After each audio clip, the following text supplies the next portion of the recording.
வணக்கம் நேத்ரா நிகழ்ச்சியோடு இணைந்திருக்கின்றோம். அருமையான ஒரு சமையல் குறிப்பை பார்த்திருந்தோம். வேர்க்கடலை அல்லது கச்சா எவ்வாறு சமைப்பது, வித்தியாசமான முறையில் எவ்வாறு சமைப்பது என்ற பகுதியை பார்த்திருந்தோம். வணக்கம் நேத்ரா நிகழ்ச்சியில் அடுத்ததாக சிறப்பு நேர்காணல் பகுதிக்கு நாங்கள் செல்ல போகிறோம். விசேட நேர்காணல் பகுதி. இன்றும் ஒரு சிறப்பு அதிதியை கலையகம் அழைத்து வந்திருக்கின்றோம். அதிதி கலையகம் வந்திருக்கின்றார். அவரிடம் பல விடயங்கள் பேசப் போகின்றோம். என்ன பேசப் போகின்றோம்? ஒரு மனிதனை எடுத்துக்கொண்டால் அவன் சமூகத்தில் வாழும் பொழுது விழாக்கள், பண்டிகைகள், கொண்டாட்டங்கள் என்பது தவிர்க்க முடியாததாக இருக்கின்றது. பண்டிகைகள், விழாக்கள், கொண்டாட்டங்கள் ஏன் அவசியப்படுகிறது? ஒரு சமூகத்தின் எதிர்காலத்திற்கு அல்லது அந்த சமூகத்தின் கலாச்சாரத்தை தொடர்ந்து முன்னோக்கி கொண்டு செல்வதற்கு அல்லது எதிர்கால சந்ததியினருக்கு ஒரு விடயத்தை, ஒரு பாரம்பரியத்தை கடத்துவதற்கு இந்த விழாக்கள், பண்டிகைகள் மிக முக்கியமானதாக இருக்கின்றது. அந்த வகையில் இலங்கையின் தலைநகர் கொழும்பில் ஒரு பிரபலமான விழா நடக்கப் போகின்றது. கம்பன் விழா. கம்பன் விழா நாடறிந்த ஒரு விழாவாக காணப்படுகிறது. வருடம் இடம்பெறுகிறது. கிட்டத்தட்ட இலங்கையில் 45 ஆண்டுகளுக்கு மேலாக தொடர்ச்சியாக இடம்பெற்று வருகிறது. என்றாலும் கூட துரதிர்ஷ்டவசமாக கடந்த 4 வருடங்களாக அது நடைபெறவில்லை. இப்பொழுது மீண்டும் அதனை நடத்துவதற்கான ஒழுங்குகள் செய்யப்பட்டிருக்கின்றன. இந்த விழா குறித்த விவரங்களை நாங்கள் அறிந்து கொள்வதற்காக இன்றைய தினம் கம்பன் விழா தொடர்பிலான விடயங்களை, முழுமையான விடயங்களை அறிந்து கொள்வதற்காக கலையகம் அழைத்து வந்திருக்கின்றோம். கம்பன் கழகத்தின் ஆரம்ப கால உறுப்பினரும் அதேபோல இலக்கிய ஆர்வலருமான திரு பொன்னம்பலம் சோதிலிங்கம் அவர்கள் கலையகம் வந்திருக்கின்றார். வணக்கம் ஐயா. வணக்கம். ஆமாம், இப்பொழுது கம்பன் விழா மீண்டும் கொழும்பில் நடத்துவதற்கான ஒழுங்குகள் செய்யப்பட்டிருப்பதாக நாங்கள் ஏற்கனவே அறிவித்தோம். எப்போது, எங்கே நடைபெறப் போகின்றது? வழமை போல ராமகிருஷ்ண மிஷன் மண்டபத்திலே தான் நாளை ஆரம்பமாக இருக்கிறது.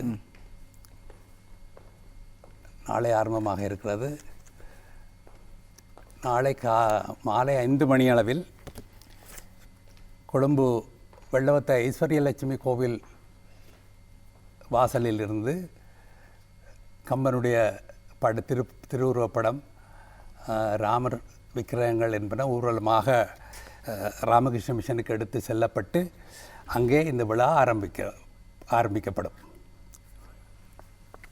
ஆமாம், இந்த கம்பன் விழா வருடம் இடம்பெறுகிறது. இதற்கான பல காரணங்கள் இருக்கலாம். முக்கியமாக அடிப்படையில் இந்த விழாவை நடத்துவதற்கான உண்மையில் இந்த விழா என்பது மிகவும் ஒரு கோலாகலமாக, மிகவும் ஒரு ஏற்பாடு ரீதியில் மிகவும் ஒரு திட்டமிட்ட படையில் பாரிய அளவிலான ஒழுங்கமைப்புடன் இது திட்டமிட்டு முன்னெடுக்கப்படுவது வழக்கம்.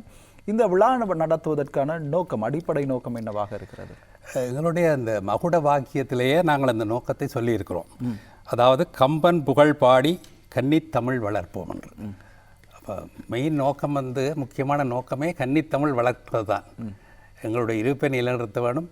எங்களுடைய தொன்மைமிக்க மொழியை நாங்கள் அடுத்த தொடர்ந்து வரும் சந்ததிகளுக்கெல்லாம் கடத்துவதற்கு ஒரு உபாயமாக இந்த நிகழ்ச்சியை, இந்த விழாவை நாங்கள் இந்த விழாவை நாங்கள் நடாத்தி கொண்டு வருகிறோம். ஆமாம், இந்த கம்பன் விழா என்பது நாங்கள் ஏற்கனவே கூறியது போல பல்வேறு ஏற்பாடுகளுடன் மிகவும் பிரம்மாண்டமாக நடைபெறுவது வழக்கம். வருடம் கிட்டத்தட்ட 40-50 வருடங்களுக்கு மேலாக இது இடம்பெற்று வருகிறது. இந்த முறையும் அதற்கான ஒழுங்குகள் செய்யப்பட்டிருக்கின்றது. நாளைய தினம் கொழும்பு ராமகிருஷ்ண மிஷனில் இதற்கான ஆரம்ப நிகழ்வு இடம்பெறப் போகின்றது. தொடர்ந்தும் அது இடம்பெறப் போகிறது. 17ஆம் தேதி வரை தொடர்ந்து நடைபெறப் போகின்றது. இந்த விழாவில் இந்த முறை எந்தெந்த சிறப்புகள், என்னென்ன சிறப்புகள் உள்ளடக்கப்பட்டிருக்கின்றன? இந்த முறை பழமையான நிகழ்ச்சிகளோடு இந்த முறை விசேடமாக நாங்கள் நடாத்துகின்ற வருடாவரம் நடாத்தி பரிசுகள் கொடுக்கின்ற அந்த பேச்சு போட்டி, கவிதை போட்டிகளிலே இஸ்லாமிய இலக்கிய பேச்சு போட்டி என்கின்ற ஒன்றை புதிதாக இணைத்திருக்கிறோம். அதற்கான அந்த பரிசு உதவிகளை எல்லாம் இலக்கிய புரவலர் காசிம் உமர் அவர்கள் செய்கிறார்கள். இது இந்த முறை நாங்கள் சேர்த்து கொண்ட விசேட அம்சம். மற்றது போல வளமையான நிகழ்ச்சிகள் தான். எங்களுடைய விசேட அம்சங்கள் என்னென்றால் தலைப்புகள் எல்லாம் புதிதாக இருக்கும். ஒவ்வொரு தலைப்புகளும் ஒவ்வொரு வருடமும், இப்போ பட்டிமன்றம் என்றால் ஒரே மாதிரி இருக்காது. பட்டிமன்றத்துக்குரிய தலைப்புகள் மாறிக்கொண்டே இருக்கும். தமிழ்நாட்டில் கிட்டத்தட்ட 10 கம்பன் கழகத்துக்கு விழாக்கள் நடக்கும். இங்கேயே யாழ்ப்பாணத்திலேயே நடக்கும், இங்கேயே நடக்கும். பட்டிமன்றம், வழக்காடு மன்றம், கவியரங்கம் என்று இருந்தாலும் இந்த தலைப்புகளை புதிதாக போடுவோம். அப்போ பேசுகிறவர்களுடைய சிந்தனைக்கும் அவர்களுடைய அறிவுக்கும் வேலை கொடுக்கின்ற விஷயமாக இது அமைகிறது. அப்போ பார்க்கிறவர்களுக்கு கூட கேட்கிறவர்கள் கூட கம்பன் புதிய கம்பனிலிருந்து புதிய விஷயங்களை பெறக்கூடியதாக இருக்கும். அப்படியான ஒரு சாகரம் தான் கம்பராமாயணம். அதனால்தான் கம்பன் தன்னுடைய கவி ஆற்றலை பெருக்குவதற்கு ராமாயணத்தை தேர்ந்தெடுத்தான். மற்றது வாலி நிறைய காலமாக அந்த கதை இருந்திருக்கும். இப்போ இத்தனையோ நூற்றாண்டு கடந்தும் அந்த கதை இருக்கிறது. அதில் ஆரம்பத்தில் அவன் பிரிண்ட் பண்ணியிருக்க முடியாது. அவன் ஏட்டுச்சுவடியில் தான் எழுதியிருப்பான். இன்றைக்கும் அது நிற்கிறது. இந்த முறை கூட கம்பராமாயணம் நூல் திரும்ப பதித்திருக்கிறார்கள் 2 பாகங்களாக. பைபிள் அடிக்கிற அந்த தாளிலே, ஏனென்றால் மொத்தம் வரக்கூடாது என்றதுக்காக. அப்போ என்ன இதில் இருந்து நாங்கள் கவனிக்க வேண்டுமென்றால், இந்த கம்பராமாயணம் தன்னை நிலைநிறுத்தி கொண்டிருக்கிறது. நிச்சயமாக நூற்றாண்டு கடந்தாலும் கூட அது தன்னை புதுப்பித்துக் கொண்டிருக்கிறது. நாங்கள் நிப்பாட்டே இல்லை, நாங்கள் அதை வைத்திருக்கிறோம். அது தன்னை புதுப்பித்துக் கொண்டே இருக்கிறது. இப்போ இலங்கையிலே, இந்தியாவிலே கம்பர் அடிப்பொலி கணேசன் அவர்களே துவங்கினார்கள். இங்கே எங்கள் கம்பபாரதி தொடங்கினார். நான் நினைக்கிறேன் ராமாயணம் காலத்துக்கு காலம் தன்னை நிலைநிறுத்திக் கொள்ள ஒருத்தரை தேர்ந்தெடுக்கிறது. அவ்வளவுதான். அதுதான் அதில் உள்ள விசேஷ அம்சம். விஞ்ஞானத்திலே கூட சொல்வார்கள் தக்கன பிழைத்து வாழ்வன். தக்கன பிழைத்து வாழ்தல். அப்படி பிழைத்து வாழ்ந்தால்தான் அந்த சூழலில் அது தன்னை நிலைநிறுத்திக் கொள்ள முடியும். இப்போ நாங்களே ஏதோ கம்பன் ராமாயணத்தை தூக்கி வைத்துக்கொண்டு அப்படி இல்லை. கம்பராமாயணம் எங்களை ஒரு கருவியாக பாவித்து தன்னை நிலைநிறுத்தி கொண்டிருக்கிறது என்பதுதான் சரியான ஒரு வார்த்தையாக இருக்கு, சரியான ஒரு செய்தியாக இருக்கும் என்று நான் இந்த இடத்திலே பதிவு செய்ய விரும்புகிறேன். ஆகவே நீங்கள் கேட்ட கேள்விக்கு இதிலே பதில் இருக்கிறது. கம்பன் புகழ் பாடி கன்னி தமிழ் வளர்ப்போம் என்பதுதான் அந்த மோட்டோ, வாக்கியம், மகுடவாசம். ஆமாம், இப்பொழுது சொன்னோம் இந்த கம்பன் என்பவர் இந்த தமிழுக்கும் அளப்பரிய தொண்டை ஆட்டியிருக்கின்றது. இந்த உதாரணத்துக்கு இந்த கம்பராமாயணம் ஒரே ஒரு உதாரணம், சிறந்த எடுத்துக்காட்டாக இருக்கின்றது. உங்களுடைய கழகத்தின் மூலம் இந்த தமிழை வளர்ப்பதற்கு என்னென்ன பணிகளை, இந்த கம்பன் விழாவை தவிர்த்து வேறு ஏதுமான விடயங்கள் இருக்கின்றனவா உங்கள் கழகத்தின் சார்பில்? தனியாக இயலுக்கான விழா இல்லாமல் முத்தமிழுக்கும் நாங்கள் விழா எடுக்கிறோம். வருடம் இயலுக்கு கம்பன் விழா, இசை வேள்வி, கம்பன் இசை வேள்வி என்று அது ஒன்று நடக்கிறது. நம் நாட்டு கலைஞர்களும் இந்திய கலைஞர்களும் சேர்ந்து அதிலே பங்கு பெறுகிறார்கள். 3ஆவதாக ஆடல் அரங்கம் என்று சொல்லி, அது முற்றுமுழுதாக அநேகமாக எங்கள் நாட்டு நடன ஆசிரியர்களுடைய பிள்ளைகள் தான் அதில் ஆடுவார்கள். இந்த முறை இந்த விழாவின் முதல் நாள் கூட இறுதி நிகழ்ச்சியாக ஆடல் அரங்கம் இருக்கிறது. அதிலே தலைப்பு ராமன் எத்தனை ராமனடி. அதிலே 4 தலை சிறந்த நாட்டிய ஆசிரியர்களுடைய பிள்ளைகள் இங்கே நடனம் விருந்தளிக்க இருக்கிறார்கள். ஆமாம், இந்த கம்பன் விழாவில் இந்த முறையும் என்று சொன்னீர்கள், இந்த முறையும் தமிழ்நாட்டிலிருந்து பல அதிதிகள் வருகின்றார்கள். இந்த முறை யார் அவ்வாறு சிறப்பு அதிதிகள் வருகிறார்கள்? வழக்கமாக வருகிற அதிதிகள் என்றால் இலக்கிய சுடர் ராமலிங்கம், மாது அவர்கள், பாரதி கிருஷ்ணகுமார், பாரதி பாஸ்கர், பேராசிரியர் பர்வீன் சுல்தானா, வழக்கறிஞர் கே சுமதி, இவர்கள் எல்லாரும் வழமையாக வருகிறவர்கள்தான். இந்த முறையும் அவர்கள் வருகிறார்கள். அதைவிட சிறப்பு விருந்தினர்களாக கோவிலூர் ஆதிநகரத்தா நாராயண ஞானதேசிக சுவாமிகள் என்பவரும், மற்றபடி வலிமையாக வருகின்ற எங்களுடைய கௌரவ முன்னாள் அமைச்சர் டத்தோ ஸ்ரீ சரவணன் அவர்களும், முன்னாள் சபாநாயகர் புதுக்கோட்டை புதுச்சேரி திரு சிவக்கொழுந்து எல்லாம் வருகிறார்கள். விசேடமாக இங்கே கம்பன் புகழ் விருது என்று கடைசி நாள் ஒரு மிகப்பெரிய விருது கொடுப்போம். சிறப்பாக அவர்களை எல்லாம் அழைத்து கொண்டு வந்து மேளதாளத்தோடு அவர்களுக்கு உடைகள் எல்லாம் கொடுத்து தலையிலே கிட்டம் வைத்து அது பல பெரியவர்களுக்கு கொடுத்திருக்கிறோம். அந்த வகையில் இப்போ கடைசியாக நாங்கள் மறைந்த எங்களுடைய அன்புக்குரிய பாடகர் எஸ்பி பாலசுப்ரமணியம் அவர்களுக்கு கொடுத்தோம். வி சுசீலா பெற்றுக்கொண்டார். சங்கீத வித்வான் சேஷகோபாலன், பாம்பே ஜெயஸ்ரீ, இப்படி பல பேருக்கு அந்த விருது. படத்தில் இசை வழங்கிய அந்த நாதஸ்வரம், அந்த மென்டலின் இசை வழங்கியவருக்கும் கூட ஞாபகம். அந்த வரிசையில் இந்த முறை எழுத்தாளர் சிவசங்கரி அவர்கள் மிக பிரபலமான ஒரு எழுத்தாளர். அவருக்கு இந்த விருது கொடுக்கப்படுகிறது. இவ்வாறு பல விடயங்கள் இருக்கின்றது. இந்த கம்பன் விழாவில் இந்த நீங்கள் ஆரம்பகால உறுப்பினர் என்ற வகையில் அதே போல இலக்கிய ஆர்வலராகவும் இருக்கின்றீர்கள். இந்த கம்பன் விழா தொடர்பில் பாடசாலை மாணவர்கள் அல்லது புதிய தலைமுறையினருக்கு இந்த தொலைக்காட்சி நிகழ்ச்சியினூடாக என்ன விடயத்தை சொல்லலாம்? அதாவது இந்த கம்பன் விழா தொடர்பில் பட்டும் படாமலும் அறிந்தவர்களுக்கு அது அடுத்த இந்த நிகழ்ச்சியினூடாக என்ன சொல்ல விரும்புகிறீர்கள்? இந்த நிகழ்ச்சியினூடாக இது எங்களுடைய மொழியினுடைய பெருமையை நாங்கள் உணர வேணும். இப்போ அண்மையிலே எனக்கு ஒரு அன்பர் என்னை சந்தித்தார். அவர் ஒரு அரசு சார்பற்ற நிறுவனம் ஒன்றை நடாத்தி கொண்டிருக்கிறார். அவர் ஒரு ஆய்வு செய்திருக்கிறார். அதிலே தமிழ் மாணவர்களில் 22% மாணவர்களுக்கு தமிழ் எழுத தெரியாது என்ற ஒரு செய்தியை முந்தின நாள் எனக்கு அவர் சொன்னார். இது ஒரு மிக பெரிய தாக்கத்தை மனதுக்குள்ளே ஏற்படுத்தியது. இவைகளில் எல்லாம் அப்போ இப்படியான நிகழ்வுகளில் இந்த இந்த ஒரு கவர்ச்சிகரமாக இந்த நிகழ்ச்சிகளை நாங்கள் செய்து கொண்டு வந்தால் ஒரு ஈடுபாடு வரும். பெற்றோர்கள் கட்டாயம் இந்த மாணவர்களை ஊக்குவிக்கணும். குறிப்பாக பாடசாலை மட்டத்திலே அதுக்காகத்தான் நாங்கள் இந்த பேச்சு போட்டி கவிதை போட்டியை நடத்துறதுக்கு காரணம் அதுதான். அதில் கூட போதுமான அளவு இந்த முறை கூட சில பரிசுகள் முதலாவது பரிசு கொடுக்கவில்லை என்றால் அதுக்குரிய தரத்திலே அவர்கள் இல்லை. இதெல்லாம் மிக வருந்தத்தக்க விஷயம். நாங்கள் பாடசாலை மட்டத்தில் எல்லாம் இதை ஊக்குவித்து இந்த விழாக்களுக்கு வர பண்ணி அப்படி நிறைய பேர் வந்து அதில் ஆர்வமாக வருகிறார்கள். ஆனால் அந்த எண்ணிக்கை இன்னும் அதிகப்பட வேணும். இப்பொழுது எனக்கு ஒரு கேள்வி எழும்புகிறது உங்களுடைய பதிலிலிருந்து. இப்போ இந்த தலைநகரை மையப்படுத்தி தான் இது பெரும்பாலும் தலைநகரில் செய்யப்படுகிறது.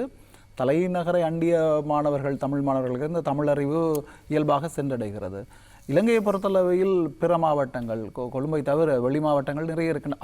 அந்த உண்மையில் நீங்கள் கூறியது அந்த தமிழ் மொழியில் 20 அந்த எண்ணிக்கை கூட குறிப்பாக தமிழ் பிரதேசம் என்று சொன்னாலும் கூட அவர்கள் எழுத படிக்க தெரியாது. சில சமயம் அவருடைய பெயர் கூட சிங்கள மொழியில் இருப்பதை நாங்கள் அறிகின்றோம். ஏனென்றால் அந்த பாடசாலை அவர்களுக்கு கிடைக்க வேண்டும் என்பது, அதாவது சிங்கள மொழி பாடசாலை தமிழர்களாக பிறந்தாலும் கூட அவர்களுக்கு அதை இவ்வாறான பெரிய பாரிய பிரச்சனை இருக்கின்றது. அதனை நிவர்த்தி செய்ய உங்களுடைய கழகம் ஏதேனும் திட்டங்கள் அல்லது எதிர்கால நடவடிக்கைகள் ஏதேனும் இருக்கின்றதா? இந்த ஏற்கனவே கூறியது போல அந்த மொழி அறிவை விருத்தி செய்வதற்கு மொழியார் இப்போ நாங்கள் கிளிநொச்சியிலே ஒரு புதிய ஒரு இடம் எடுத்து அங்கே ஒரு வளாகம் செய்திருக்கிறோம்.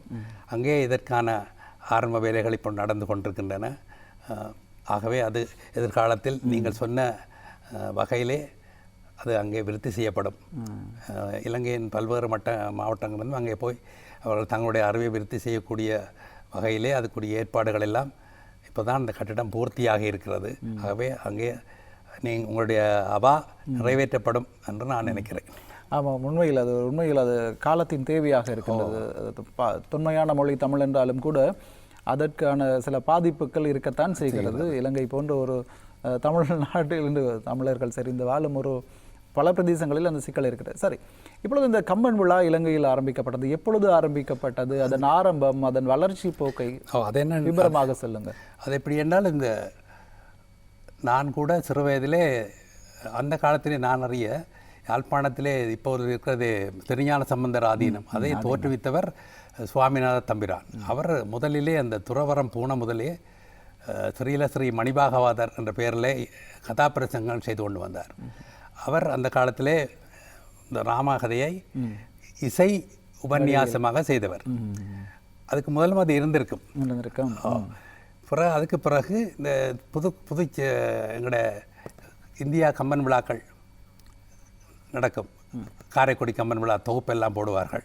நான் கூட அதை கேட்டிருக்கேன். எங்கள் கம்பபாரதியும் இயல்பாக அவருக்குள்ள அந்த ஆர்வத்தால் அதை கேட்டிருக்கிறார். அங்கே பட்டிமன்ற நடுவராக அவர்கள் சொல்லுவார்கள், பேராசிரியர் ராதாகிருஷ்ணன் அவர்கள் இப்பொழுது தனது தீர்ப்பிலே இப்படி சொல்லுவார் என்று. இவருக்கு அவர் மீது ஈடுபாடு கடவுள் சித்தமோ என்னோ தெரியல. தமிழ்நாடு எம்ஜி ராமச்சந்திரன் அவர்கள் முதலமைச்சராக இருந்தபோது நடந்த தமிழாராய்ச்சி மாநாட்டிலே இவர் கலந்து கொள்ள போயிருக்கிறார். அங்கே எதிர்பாராத விதமாக பேராசிரியரை சந்திக்கக்கூடிய ஒரு வாய்ப்பு, அதெல்லாம் திருவருள் கிடைத்திருக்கிறது. அந்த சந்திப்பிலே இவரும் அந்த கம்மனுடையவர்கள் அண்ணலும் நோக்கினால் அவளும் நோக்கிற மாதிரி அவரை நோக்க இவர் நோக்க அது ஒரு பெரிய பொண்டாயிட்டுது. அப்போ அவர் இங்கே வருகிறார். வந்து இப்போ நாங்கள் இந்த திருஞான சம்பந்த ஆதியிலே ஏற்றாலும் 2-3 வருடங்கள் தொடர்ந்து கம்பன் விழா அவர் தான் முழுக்க அவருடைய பேச்சு தான். இந்த நான் சில வேளை சொல்கிறது, இப்போ எங்களுடைய மேடை இதெல்லாம் ரொம்ப அலங்காரமாக இருக்கும். இதெல்லாம் அவரோட பேசுகிற காலத்தில் தேவைப்படையில்லை. ஒரு ஆள் அவருடைய பேச்சை தவிர வேறு எதையும் பார்க்க மாட்டோம். அத்தனை ஆளுமை அப்படி ஒரு பேச்சு. அவருடைய மகன் வருகிறார், மாது, பேராசிரியர் மாது என்பது அவருடைய மகன். நான் அவரிடம் கூட தனிப்பட்ட முறையிலே சொல்லியிருக்கேன், உங்களுடைய அப்பா பேசும்பொழுது இவ்வளோ அலங்காரம் இல்லை, வெறும் மேடை, அவர் உட்கார்ந்து பேசுவார், யாருடைய கவனமோ கண்ணோ வேறு இடத்துக்கு போகாது. அப்படியான ஒரு பேச்சாளர். கம்பவாரி அவருடைய புண்ணியத்தில் அவருடைய பேச்சை நாங்கள் கேட்க கொடுத்து வைத்தோம். அதிலிருந்து ஆரம்பித்து அவர் மிக அதுக்கு பிறகு 2-3 வருடங்களே அவர் காலமாகிவிட்டார்.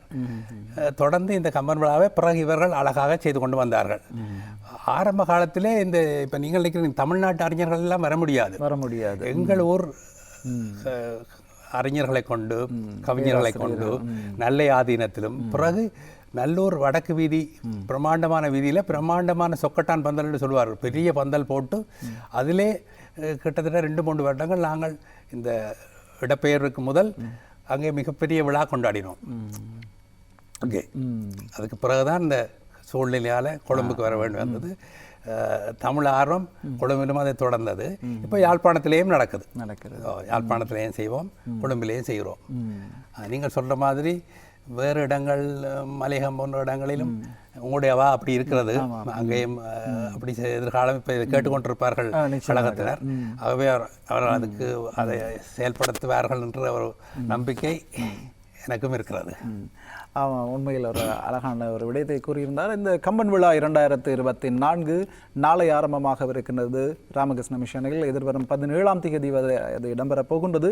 அந்த விழாவையொட்டியான சிறப்பு நேர்காணல் இப்பொழுது நேத்ரா தொலைக்காட்சியினூடாக ஒளிபரப்பிக் கொண்டு இருக்கின்றோம். இப்பொழுது ஒரு சிறிய இடைவேளையின் பின்னர் இந்த சிறப்பு கலந்துரையாடல் தொடரும். இப்பொழுது விளம்பர இடைவேளை.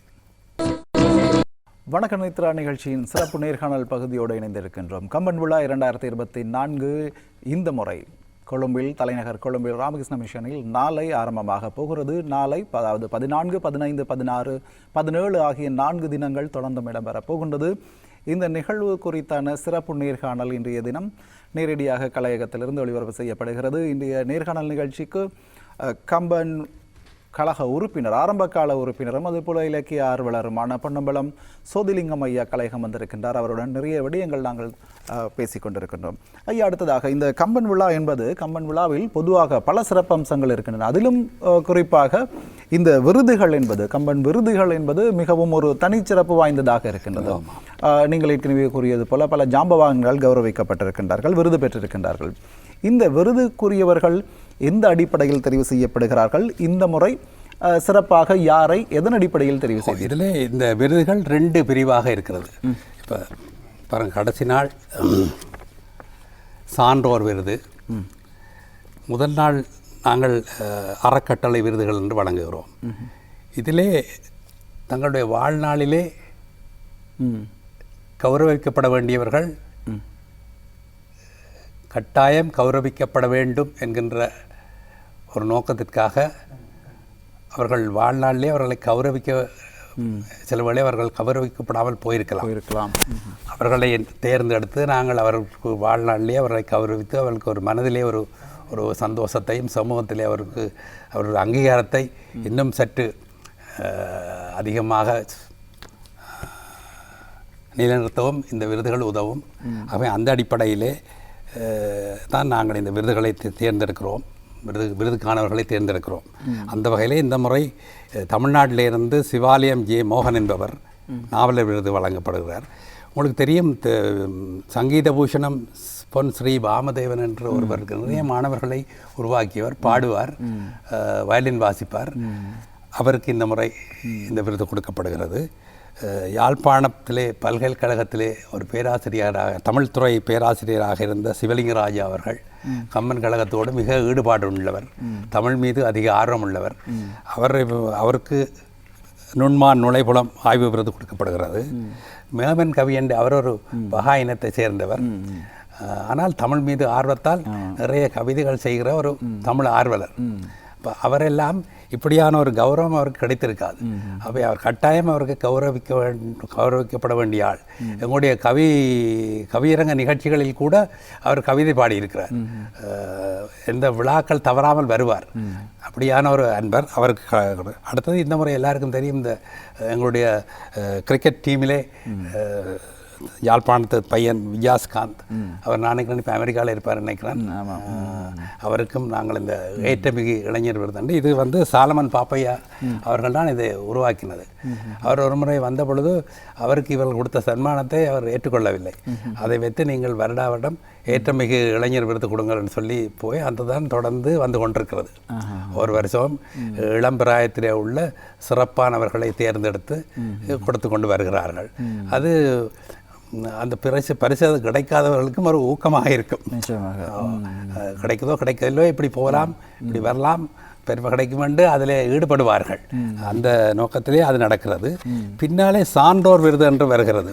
இந்த சான்றோர் விருது என்பது சமூக தனியாக தமிழ் ஈடுபாடல்ல, அதுவும் சமூகத்தில் இப்போ பாருங்கள், இங்கே திருவாளர் டாக்டர் சண்முகம் ஸ்ரீதன் ஒரு எலும்பியல் சத்திர சிகிச்சை நிபுணர். இப்போ அவர் வயோதிபத்திலும் அவர் தன்னுடைய சேவையை வழங்கி கொண்டிருக்க ஒரு அற்புதமான மிக திறமையான ஒரு இலங்கையின் புகழ்பூத்த சத்திர சிகிச்சை நிபுணர். அவருக்கு பேராசிரியர் சண்முகதாஸ் என்று யாழ்ப்பாணத்திலே தமிழ் பேராசிரியரோட மனைவி திருமதி கலாநிதி மனோன்மணி சண்முகதாஸ் அவர்கள், எங்களுடைய வடமாகாண பிரதம செயலாளர் வடமாகாண சபை லக்ஷ்மணன் இளங்கோவன் அவர்களுக்கும் கிடைக்கிறது. இன்னும் ஒரு விசேஷமாக எங்களுடைய பெரும்பான்மை இனத்தைச் சேர்ந்த முன்னாள் இலங்கை தேர்தல் ஆணைய தலைவராக இருந்து ஒரு ஆளுமை மிக்க ஒருவராக பல நெருக்கடியான நேரங்களிலும் தன்னுடைய பணியை நிமிர்வாக செய்த திரு மஹிந்த தேசப்பிரிய அவர்களுக்கு விருது கொடுக்கிறோம். இஸ்லாமிய என்ற அடிப்படையிலே மட்டுமல்லாமல் தமிழ் மீதும் சமூகத்தின் மீதும் அக்கறை கொண்ட எங்களுடைய கௌரவ ரவுப் ஹக்கீம் அவர்கள், பாராளுமன்ற உறுப்பினர், தலைவர் முஸ்லீம் காங்கிரஸ், அவர்களுக்கு கொடுக்குறோம். அடுத்ததாக எங்களுடைய மறைந்த தொண்டமான் திரு கௌரவ தொண்டமான் அவர்களுடைய பேரன் செந்தில் தொண்டமான் அவர்கள் இன்று ஆளுநராக இருக்கிறார். ஒரு ஆற்றல் மிக்க இளைஞர். அவருக்கும் நாங்கள் இந்த மகாவித்வான் கணேசையர் விருது கொடுக்குறோம்.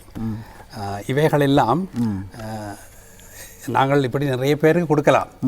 ஆனாலும் முடிந்தளவு செய்யும் பொழுது மற்றவர்களுக்கு இந்த சமூக பணிகளில் அல்லது அவர் சார்ந்த துறைகளில் இன்னும் கொஞ்சம் சேவை மனப்பான்மை அதிகமாக இருந்தானே.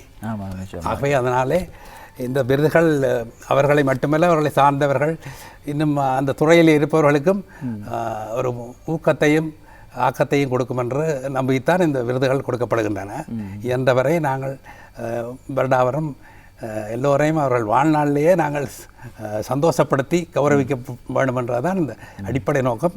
எல்லாத்தையும் செய்ய முடியாது என்பது ஒரு துரதிர்ஷ்டம். ஆமாம், இந்த முறை அந்த விருதுகள் என்ற விடயத்தில் இந்த முறை கம்பன் புகழ் விருது எழுத்தாளர் சிவசங்கரி அவர்களுக்கு வழங்கப்பட போகிறது. அது குறித்தும் நீங்கள் சொல்லுங்கள்.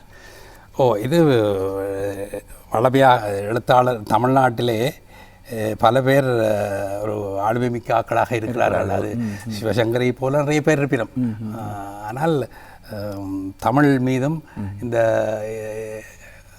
எங்களுடைய தன்னுடைய துறை சார்ந்த ஒரு தூய்மையான பணிகளை செய்யக்கூடியவர்களுக்குத்தான் இந்த விருதுகளை அதிகமாக வழங்குகிறோம். அந்த வகையிலே இந்த முறை நாங்கள் எழுத்தாளர் சிவசங்கரி அவர்களை தேர்ந்தெடுத்து இந்த விருதை கொடுக்குறோம். கடைசியாக பாலசுப்ரமணியம் அவர்கள் எஸ்பிபை அவர்களுக்கு கொடுத்தோம். பம்பாய் ஜெயஸ்ரீ அம்மையாருக்கும், பின்னணி பாடை பி சுசிலா வந்தார், முன்பு சாலமன் பாப்பையா, இப்படி நீங்கள் சொன்ன மாதிரி கத்ரி கோபால்நாத் இவர்கள் எல்லாரும் கௌரவிக்கப்பட்டார்கள். அது அந்த வகையிலே இந்த முறை இவர் கௌரவிக்கப்படுகிறார், எங்களுடைய சிவசங்கரி அவர்கள். பொதுவான ஒரு கேள்வி இருக்கின்றது. உண்மையில் பரவது தமிழ்நாட்டில் கிட்டத்தட்ட நீங்கள் ஏற்கனவே கூறினீர்கள், கம்பனுக்காக 10க்கு மேற்பட்ட விழாக்கள் இடம்பெறுகின்றன. இலங்கையை பொறுத்தளவில் 1 2 ஒரு மைல் போய்கொண்டிருக்கிறது விழாக்களின் எண்ணிக்கையின் அடிப்படையில். இவ்வாறு இருக்கும் பொழுது இலங்கையிலும் எத்தனையோ கலைஞர்கள் இருப்பார்கள், பேராசிரியர்கள் இருக்கின்றார்கள். பெரும்பாலும் இதில் இந்தியர்கள் அல்லது தமிழ்நாட்டைச் சேர்ந்தவர்களுக்கு விருதுகள் வழங்கப்படுகின்றன. உண்மையில் ஒரு இலங்கையை நாங்கள் அடிப்படையாக கொண்டு செயல்படும் பொழுது இலங்கையர்களுக்கு அந்த ஒப்பீட்டளவில் அந்த புகழில் இல்லாவிட்டால், உதாரணத்துக்கு எஸ்பி பாலசுப்ரமணியம் போல் இலங்கையில் இல்லாவிட்டாலும் கூட அடுத்த தலைமுறையினருக்கு ஒரு உருவாக்குவதற்காக, ஒரு ஊக்குவிப்பதற்காகவும் இளைஞர்களை அடிப்படையாக, அதாவது எண்ணிக்கையில் அடிப்படையில் இளைஞர்களை தெரிவு செய்வது பொருத்தமாக இருக்கணும் என்றும் ஒரு கருத்து இருக்கின்றது. அது குறித்து என்ன கூற விரும்புகிறேன்? நான் நீங்கள் முதல் சொன்ன விடயத்துக்கு வருகிறேன். அதாவது யாழ்ப்பாணத்திலே நாங்கள் 94க்கு முதல் எங்களுடைய அகில இலங்கை கம்பன் கழகம் நல்லூரிலே கொண்டாடும். அது கழகங்களாக ஊரளவிலே ஒரு கம்பன் கழகம் அந்த விழா நடந்தது மிக சிறப்பாக. நெல்லியடியிலே நடந்தது. கார்நகர் கம்பன் விழா ஆண்டு அங்கே நடந்தது. பிறகு துரதிருஷ்டவசமாக இந்த சூழல்கள் எதிர்காலத்தில் நீங்கள் சொன்ன மாதிரி, ஆகவே நாங்கள் அந்த காலத்திலே ஒரு வருஷத்திலே 4-5 விழா கொண்டாடி இருக்கிறோம் இந்த கம்பன் விழாவுக்கு. இப்போ இந்த நீங்கள் கேட்ட அடுத்த கேள்வி இந்த ஈழத்து அறிஞர். இப்போ 2-3 முறை நாங்கள் இங்கே உள்ளவர்களுக்கெல்லாம் கொடுத்துருக்கோம். இப்போ எங்களுடைய ஆசிரியர் சிவராமலிங்கம் ஐயா அவர்கள் எல்லாரும் பெற்றிருக்கிறார்கள். இன்னும் ஒன்று, இது ஒரு காரணம் என்னென்னு சொன்னால், இந்தியாவிலே உள்ளவர்களுக்கு எங்களுடைய விழாவின் பெருமை தெரிய வேணும். சரியோ? இப்போ அவர்களை சும்மா கூப்பிட இயலாது. அவர்கள் இப்போ அங்கேயும் விருது கொடுக்குறார்கள். ஆனால் நாங்கள் விருது கொடுக்குற அந்த பாணி, அந்த பாங்கு, அந்த முறை என்பதெல்லாம் ஒரு மிக அற்புதமாக இருக்கும். அப்போ இது எங்களுக்கு ஒரு உண்மையிலே எங்களுக்கும் ஒரு விளம்பரம் வேணும் தானே. இப்போ அது தேவையில்லை. என்ன கம்பபாரதி இப்போ அங்கே மிக பிரபலமான ஒரு பேச்சாளர். அதை நீங்கள் யூடியூப் அதுகளை பார்த்துருப்பீர்கள். இருந்தாலும் அந்த விழாவின் சிறப்பை அங்கே இருந்து வாரம் 1-2 பேர் போய் சொன்னாதான் விளங்கும். ஒரு மாதிரி சேஷகோபாலன் அவர்களுக்கு அந்த விருது கொடுத்த போது நான் நினைக்கிறேன் குமுதமோ ஆனந்த உடனே கடைசி பக்கத்தில் அந்த படத்தோட போட்டு அதை போட்டிருந்தார்கள். ஆனால் துரதிருஷ்டவசமாக இந்த தமிழ்நாட்டு ஜனரஞ்சக பத்திரிகைகள் இவற்றை இன்னும் கொஞ்சம் அதிகமாக போடலாம்ன்றது என்னுடைய ஒரு அபிப்பிராயம். அவர்கள் நிருபர்களாக வந்து இதை பார்த்து இதை இன்னும் பிரபலப்படுத்தலாம். ஆமாம், இப்பொழுது கம்பன் விழா இடம்பெற்று கொண்டிருக்கின்றது. நாளை அது ஆரம்பமாக போகிறது. கம்பபாரதி ஜெயராஜ் அவர்களின் நிறைய இடம்பெறுகிறது. இந்த கம்பன் விழா அல்லது கம்பன் குறித்து இந்த இப்பொழுது நேத்ரா தொலைக்காட்சியை பார்த்து கொண்டிருப்பவர்களுக்கு கம்பன் குறித்து ஏதேனும் அவர் குறித்து ஒரு சுவாரஸ்யமான சம்பவத்தை நீங்கள் சொல்லலாம். அது அவர்களுக்கு ஒரு உந்துதலாக இருக்கும் என்று நான் நினைக்கின்றேன். கம்பன் விழாவை பற்றியா? கம்பன் அல்லது கம்பன் விழா அல்லது கம்பனை பற்றி நான் ஒரு செய்தி எனக்குள்ளே வைத்திருக்கிறேன். நீங்கள் அந்த ஆரம்ப கால உறுப்பினர் என்ற பேராசிரியர் ராதாகிருஷ்ணன் அவர்கள் ரொம்ப சாதாரணமாக இருப்பார். ஒரு 4 முழ வேட்டி, அவர் 3/4 அளவுக்கு தான் கை வைத்திருப்பார், குடுமி வைத்திருப்பார். இவர்கள் மீது ரொம்ப பற்று அவருக்கு வந்துவிட்டது. அவர் வந்த இடத்துல மிகப்பெரிய பெரிய வீடுகள் போய் தங்கலாம். அப்போது கம்பபாரதி அவர்கள் மிக சாதாரணமான ஒரு ஒரு ஒரு அறையிலே தான் தங்கியிருந்தார். அவருடைய தான் இருப்பார். அப்படியான ஒரு பிணைப்பு அவர்களுக்குள்ளே உருவாகியிருந்தது. அப்புறம் இவர்கள் அறிமுகமாகி ஒரு 3-4 வருடத்திலே இவர் இருந்த இடத்துல ஒரு பெரிய ஒரு ஒரு கலைபரம் நடந்தது. அப்போ தொலைபேசி வசதிகள் இல்லை. ஆனால் அதை ஏதோ வகையில் பேராசிரியர் கேள்விப்பட்டிருப்பார். அப்போ அவர் நினைக்கிறார் என்னன்னா, இந்த பையன்களுக்கும் ஒன்றும் நடக்கப்படாது. இவரோட 2-3 பேர் இருக்காங்க. டாக்டர் ரட்டகுமார், பழைய தலைவர் திருநந்தகுமார், செயலாளர் குமாரதாசன், இப்படி ஒரு வட்டம் இவரை சுற்றி இருக்கும். அப்போது அவர் நேர்த்தி கடன் வைக்கிறார், பழனிக்கு போய் இந்த குடுமையை எடுக்கணும்ட்டு. அப்போ ஜெயராஜுடைய பழைய படத்தை பார்த்தீங்கன்னா, கம்பபாரதியுடைய பழைய படத்தை பார்த்தீங்கன்னா ரொம்ப ரஜினிகாந்த் மாதிரி நல்ல தலையாளம் வளர்த்து நல்லா அழகாக இருப்பார். நான் அவரை நோட் பண்ணி கொண்டிருப்பேன். அப்புறம் கொஞ்சம் வளர்ந்து இதில் குடும்பம் அப்படிங்கிற மாதிரி சேர்த்துருக்கிறேன். அப்போ பிறகு கொஞ்ச நாளையெல்லாம் நான் அப்படி நேர்த்தி கடன் வச்சு அவர் அங்கே போய் எடுத்தாரோ எனக்கு தெரியல, அவர் இறந்து போனார். இப்போ குடுமி இங்கே வந்துட்டுது. அந்த குடுமி வளருது. இப்போ அவருடைய குடுமி இங்கே வந்துடுது. அதன் மூலம் அவர்கிட்ட இருந்து எல்லாம் இங்கே வந்துட்டு. அதுதான் சாதாரணமாக அவர் பிறகு இதெல்லாம் கம்பபாரதி என்று பட்டம் பெற்ற பிறகு இப்போ வேறு அவர் படித்ததெல்லாம் கூடுதலாக எங்களோட நமசிவாய தேசிகர், இலக்கணவித்தர் நமசிவாய தேசிகர் தான் அவருடைய இருத்தி பெரிய திருக்குறள், திருவருட்பயன் எல்லாம் படிப்பிச்சார். ஆனால் அதுக்கு முதலே அவர் பெரிய ஆற்றல் உள்ள ஆள். அப்போ இது எங்கேருந்து வந்தது என்பது இந்த நயன தீட்சை, அது மாதிரி இது குடும்ப தீட்சையாக இருக்குன்னு நான் நினைக்கிறேன். இதை நான் எனக்குள்ளே அப்படி யோசிச்சு வச்ச ஒரு விஷயம். இந்த செய்திகளை கேட்கும்போது அவர் என்றது அல்ல. பிறகு இன்னொரு விஷயம் பாருங்க, அந்த இளமையா காலத்தில் அங்கே போய் கம்பர் அடிப்படையே சந்தித்திருக்கிறார்கள். அங்கே அவருடைய பாதுகையை தர சொல்லி கேட்கும் போது அவர் கொஞ்சம் கடுமையான ஆள். அவர் அதை கடுமையாக எதிர்த்திருக்கார். அப்படி இருந்து அவர்களை வாங்கி கொண்டு வந்திருக்காரு. இப்போ இன்றைக்கு கூட கம்பர் பாரதியுடைய அறையிலே, பூஜை அறையிலே அவருடைய அந்த செருப்பன்னு சொல்லலாம், அவருடைய பாதணி, பேராசிரியர் ராதாகிருஷ்ணன் பாதணி எல்லாம் இருக்கிறது. பேராசிரியர் ராதாகிருஷ்ணன் அவர்கள் மறைந்த பிறகு இவர் அங்கே போகிறார். அப்போ அவருடைய அந்த அம்மா இவருடைய அந்த அவர் போட்ட உருத்திராட்ச மாலை இதெல்லாம் இருந்திருக்கு. இதெல்லாம் நீ எடுத்தா அப்புறம் நாங்கள் எடுப்போம்னு சொல்லி இவருக்கு என்னென்ன வேணுமோ எடுத்துக்கொண்டு போகணும்னு சொல்லி இவர் அதில் அந்த பாதுகையையும் அந்த உருத்திராட்ச மாலையும் கொண்டு வந்திருக்கிறார். அப்போ அவ்வளவு தூரம் அது ஒரு பெரிய விஷயம். அது சும்மா சாதாரணமான விஷயம் அல்ல. அந்த தொடர்பு, பக்தி, அந்த காதல் இருக்கின்றது. ஆமாம், நாளை ஆரம்பமாக இருக்கும் கம்பன் விழா தொடர்பில் நாங்கள் இன்றைய சிறப்பு நேர்காணல் தொடர்பில் நாங்கள் இருந்தோம். நாளைய விழா நாளை ஆரம்பமாக போகிறது, 17ஆம் தேதி வரை இடம்பெறப் போகிறது. இந்த விழா குறித்து இறுதியாக ஏதேனும் சிறப்பாக சொல்லுவோம்? இறுதியாக இதில் முக்கியமான விஷயம் என்னென்றால், எல்லாரும் விவாத அரங்கென்றால் இந்த தலைப்புகள் ஒவ்வொரு முறையும் வித்தியாசமாக இருக்கும். இப்போ இந்தியாவில் 10 கம்பன் விழா நடந்திருந்தால் அதில் விதம். இங்கே அப்படி ஒரு முறை போட்ட தலைப்பு அடுத்த முறை வராது. இப்போ இதில் பெருமையாக இருக்குன்றால் கம்பனுக்கு பலவிதமான தலைப்புகளுக்கூடாக அங்கே நாங்கள் விஷயங்களை பெறக்கூடியதாக இருக்கு. ஆமாம், கம்பனை பற்றி அறிந்து கொள்ளக்கூடியதாக இருக்கும். ஒரு கவிஞருடைய ஒரு வரி, கம்பனை பற்றி எழுதின கவிஞர், நம் நாட்டு கவிஞர் தான். நொடி போல் விருத்தம் நுழைந்தால் விருட்சம்.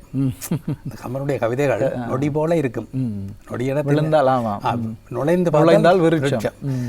இந்த விருட்சம் வித்தியாசமானது. என்னென்றால் இப்போ மாமரம் வேணா மாம்பழம் தான் கொடுக்கும். ஆமாம், இது அப்படி இல்லை. மாம்பழம் கொடுக்கும், அன்னாசி பழம் கொடுக்கும்.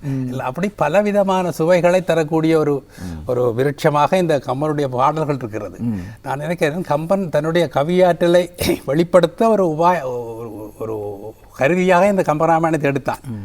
அதுக்குள்ளாலே இத்தனை வருஷம் இத்தனை பேர் பேசுகிறார்கள். அந்த காலத்தில் டிகேசி சம்பரநாத முதலியார் என்ற ஒருத்தர் இருந்தாராம். அவர் அந்த காலத்தில் நான் நன்மையில் வாசித்தேன். அவர் அழகாக அந்த கம்பரா பாடல்களை பாடி விளங்கப்படுத்துவாராம். ஒரு முறை காந்தி வந்த பொழுது ராஜாஜி அவர்கள் இவர்கிட்ட அந்த பாட்டை பாட சொல்லியிருக்கார். பாட்டை கேட்டுட்டு ராஜா காந்தி கேட்டாராம், இது எப்படி இப்போ நான் எப்படி இதை ரசிக்கிறேன்ட்டு. நீங்கள் தமிழனா பிறக்கணும்ன்றார். அதான் தமிழனுடைய பெருமை. ஒரு மொழியுடைய பெருமை அதில் உள்ள இலக்கியங்களை பொறுத்தது. எங்களுடைய சொத்துக்கள் அதிகம். அதை விடாமல், அதை பெருமை அறியாமல் இப்பொழுது ஆங்கில முகத்திலிருந்து இன்டர்நேஷனல் ஸ்கூலில் கொண்ட பிள்ளைகளை சேர்க்கிறது. நான் சொன்ன 22% பிரச்சனை அதனால் வந்தது. அதை படிக்க வேண்டாம்னு சொல்லவில்லை, மொழி அறிவு தேவை. ஆனால் எங்களுடைய மொழியையும் நாங்கள் பின்பற்றி கொண்டு போக வேண்டும். தாய்மொழி. அப்போ அதனால தான் இந்த எங்களுடைய மகுட வாசகம் கம்பன் புகழ் பாடி கன்னித்தமிழ் வளர்ப்போம். இப்போ மெயின் நோக்கமே தமிழ் வளர்க்கிறது தான். அதுக்கு ஒரு சுவையாக ஒரு சின்ன பிள்ளைக்கு மருந்து கொடுக்குறதுக்குள்ளே பன்னோல் சிறப்பாக அதில் இனிப்பு சேர்த்திருப்பார்கள். அதே போல் நாங்கள் இனிப்பாக கொடுக்குறோம். ஆமாம், நன்றி ஐயா. இத்தனை தகவல். கம்பன் விழா நாளை ஆரம்பமாக போகிறது. கொழும்பு ராமகிருஷ்ண மிஷனில் நாளை தொடக்கம் 17ஆம் தேதி வரை தொடர்ந்து நடைபெறும். தொடர்ந்து பல அமர்வுகளாக அது நடைபெறப் போகிறது. இந்தியாவிலிருந்து பல பேச்சாளர்கள், அதே போல புலவர்கள், கல்விமான்கள் வரப்போகின்றார்கள். இலங்கையிலிருந்தும் பலர் அதில் பங்கேற்கவிருக்கின்றார்கள். இந்த கம்பன் விழாவில் ஐயா கூறியது போல ஒரு மரத்திலிருந்து ஒரு விருட்சம் வந்தால் அது ஒரு பணத்தை மாத்திரம் தராமல் இந்த கம்பன் விழாவில் பல்சுவை கனிகள் அங்கிருந்து பறித்துக் கொள்ளக்கூடியதாக இருக்கும். ஆகவே அந்த கம்பன் விழாவுக்கு சென்றால் பல்வேறு துறை சார்ந்த அனுபவங்களையும் அறிவையும் பெற்றுக்கொள்ளக்கூடியதாக இருக்கும். ஆகவே நிச்சயமாக இந்த கம்பன் விழாவில் நீங்களும் பங்கு பற்றினால் உங்களுக்கும் ஒரு போதிய மன திருப்தி தரக்கூடிய அளவிலான அறிவினை பெற்றுக்கொள்ள முடியும் என்பதை நாங்கள் உறுதியாக கூறிக்கொள்கின்றோம். அந்த வகையில் இந்த கம்பன் விழா தொடர்பிலான பல்வேறு தகவல்களை கலையகம் நேரடியாக பகிர்ந்து கொண்ட கம்பன் கழகத்தின் ஆரம்பகால உறுப்பினரும் அதேபோல இலக்கிய ஆர்வலருமான பொன்னம்பலம் ஜோதிலிங்கம் ஐயா அவர்களுக்கு நன்றி கூறிக்கொண்டு விடைபெறப் போகின்றோம். இன்றைய நிகழ்ச்சியின் தயாரிப்பில் ஈடுபட்ட சகலருக்கும் அதேபோல தொழில்நுட்ப கலைஞர்களுடன் கேசவன் ஐயா அவர்களுக்கும் நன்றி கூறிக்கொண்டு விடைபெறுகிறோம். மீண்டும் மற்றொரு நிகழ்ச்சியில் சந்திக்கலாம். நன்றி, வணக்கம்.